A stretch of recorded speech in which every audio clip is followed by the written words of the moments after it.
Welcome to this drum talk about the Tama Classic Hardware Package. And today we're going to be taking down my little jazz Gretsch kit for a gig. So I'm playing my first gig out with the kit and the Tama Classic hardware, and I'm going to find out right now on this camera shot, this video, we're going to actually find out right now if all of the hardware there in the video is going to fit in the bag and what the bag actually weighs when we get done with this whole process. And then we're going to set the kit back up after we get back from the gig. I'll talk a little more about that and give you some more of my impressions about the Tama Classic hardware. So to take down this kit took about 8 minutes total to take it down. I'm actually in 2 times the speed, so this should take about 4.5 minutes maybe. On this gig today, I'm using my Black Magic snare drum 8x14 with a wallet taped to it. I'm using my 14x14 and 8x12 Gretsch toms. Now the 8x12 is a 1960s Gretsch tom that I actually bought in college and then gave to my friend Scott Hazen, and he took the wrap off of it. I bought the tom for like $10 back in 1979 or 80, somewhere in that ballpark. And that floor tom, that 14x14 floor tom, is a Gretsch Catalina maple tom with some pearl die-cast hoops on it to give it that great Gretsch sound of die-cast hoops. Buying a Gretsch, vintage Gretsch floor tom in this particular series would have been about $800. The bass drum is a 14x18 bass drum, and it's a Gretsch 1980 square badge Gretsch 1980 14x18 bass drum that I put some Gibraltar spurs on because I wanted to elevate the bass drum. The Gretsch spurs that came with it were original. Did not elevate the bass drum, would not allow me to elevate the bass drum. So as you can see, I'm getting this hardware down pretty quick. Right now I'm taking down the cymbal stands and I'm packing it into the bag. Snare stand, again, folded up nice and neat, down to the bottom, boom, it was in. Tom stand I'm going to put into 2 pieces because it's a little bit longer than the snare stand.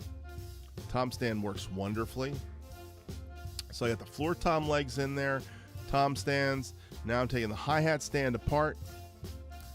Hi-hat stand folded down into 2 pieces. Okay.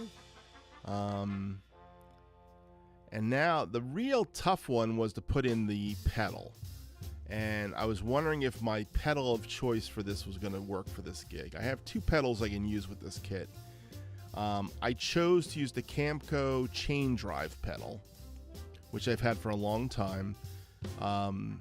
It was the first chain drive pedal I ever had, and it was the Tama Camco. Tama got the name Camco. DW got the actual dies and tooling from the Camco company. But the Tama Camco pedal was the first chain drive pedal that I played back in the early 80s, and I bought one of them for like $67, and it's a great pedal. I've had it for a long time. Works really well. Now, by the way, that hardware altogether weighed 21 pounds. 21 pounds on a scale. That was amazing. I was so shocked, and that included the L-arm and the pedal and the extra legs. 21 pounds total. So that's exactly what I wanted. There's just no way to put this seat in there, so I'm not even going to try to put the seat in that bag. But I took the seat as a separate thing. I will tell you that I put all of this into my SUV, all in the back of my Hyundai Santa Fe SUV. They all fit in the back without folding down a seat.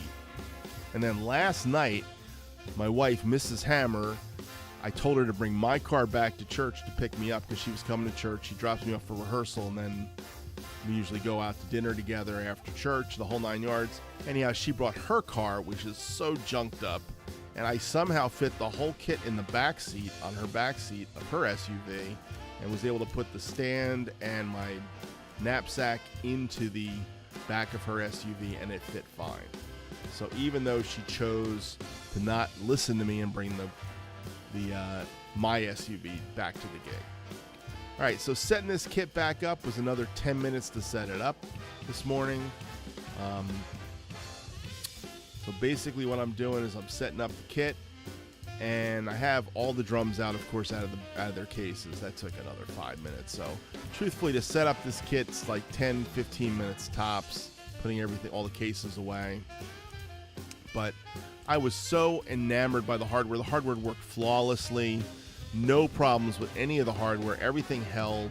Snare stand was great. Hi-hat stand doesn't move.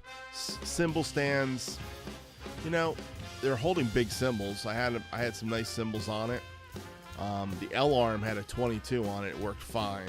So I'm really, really happy with the hardware. And I can tell you that it didn't make any noise. It was light. And it just made it a pleasure to play my own drums and take them into a room and use them at church. So I was really excited yesterday to do this. I think for the money, the Tama Classic hardware is less money than the DW hardware, and less money than the Gibraltar hardware, and less money than the Ludwig flat bass hardware, and less money than the Pearl hardware. So it's the cheapest of the bunch, and it is made in the classic design. It is exactly a Ludwig. And let me say this on this video.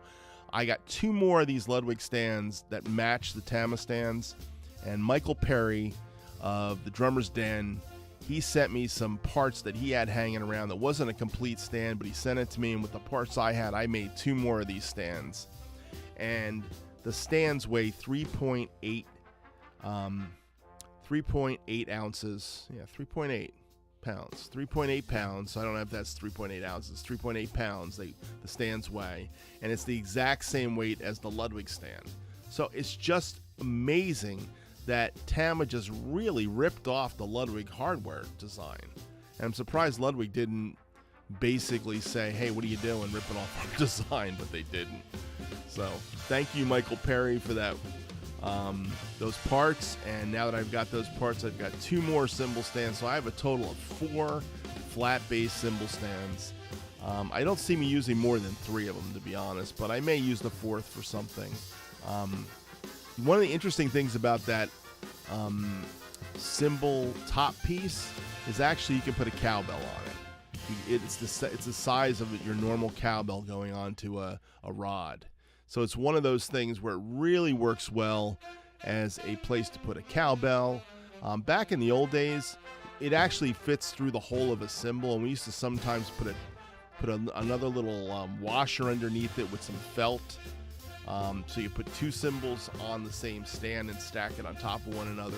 I don't recommend doing it. I think a lot of jazz guys did that for some reason. That's why you got a lot of keyholing in a lot of those old 60s and 50s jazz cymbals, because guys didn't care about rubber and protecting the cymbal.